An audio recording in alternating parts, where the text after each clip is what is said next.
Good morning, everyone. TikTok. This video is not meant to bully or harass. This video is for educational purposes only. With that said, welcome to another episode of Tabitha's Educational Moment.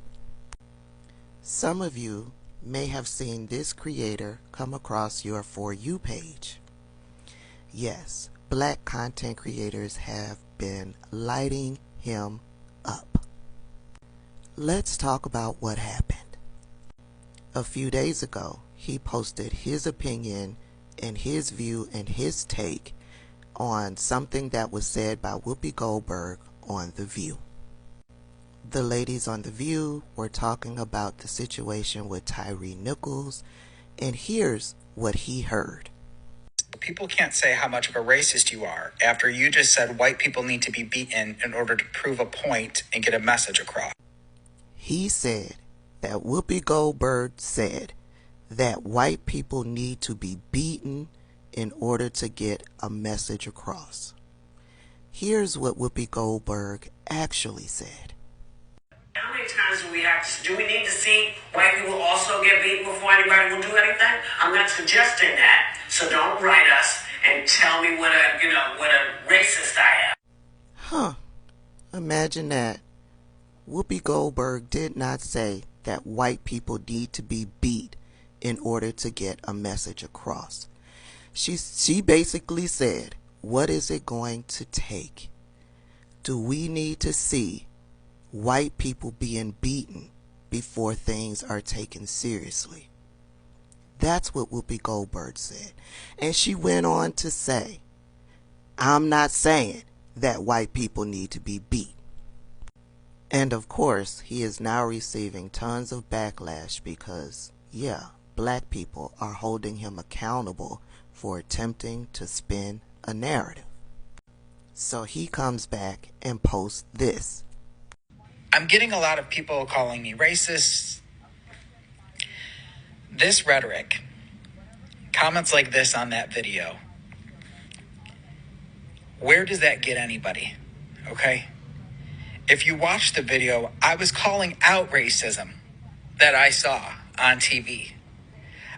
I sent my prayers and my thoughts, and I hoped that Tyre Nichols is in heaven with God in paradise. First of all, let's be clear. No one cares about receiving thoughts and prayers from a racist. But he says he was calling out racism, so let's discuss the term racism. For decades, the term racism was defined as prejudice plus power.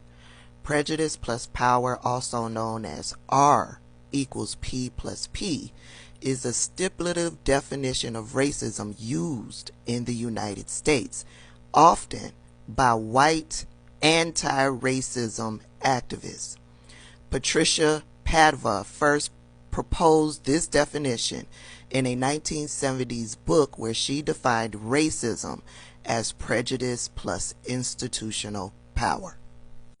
So if the term racism is defined as prejudice plus institutional power, how can black people be prejudiced towards white people? They have no power, institutionalized or other. However, within the past few years, the term racism, the definition, has changed. It is now defined as prejudice, discrimination, or antagonism by an individual, community, or institution against a person or people on the basis of their membership in a particular racial or ethnic group. And since this new definition of racism has come about in the past few years, this is the definition that racist white people hurl at black people and call black people racist. But if you pay attention, there's more to that definition. Let's go back, shall we? Let's read the entire definition. Prejudice, discrimination, or antagonism by an individual, community, or institution against a person or people on the basis of their membership in a particular racial or ethnic group, typically one that is minority or marginalized. White people, you are not a minority, nor are you a marginalized group. Black people, people of color, cannot be racist towards you. But let's continue on with the definitions of racism, shall we?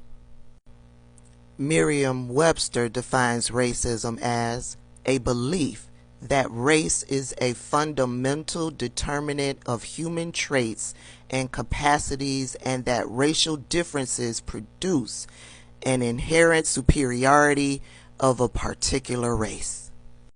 But wait, there's more. The systemic oppression of a racial group to the social, economic, and political advantage of another. See that word, white supremacy? Yeah. And Merriam-Webster goes into talking about institutional racism and how it applies to the term racism. Which takes us back to the beginning of the term racism, prejudice plus power. So in my opinion, the reason why that creator is getting the backlash that he is getting is because he is sitting in a superior mindset. He is so superior that he couldn't sit and listen and hear what it is that Whoopi Goldberg was saying. He took bits and pieces of it, it fit his narrative, and he hopped up on TikTok and spun that narrative to make him and white people look like a victim. No one is being racist towards you that is black and brown. We can't.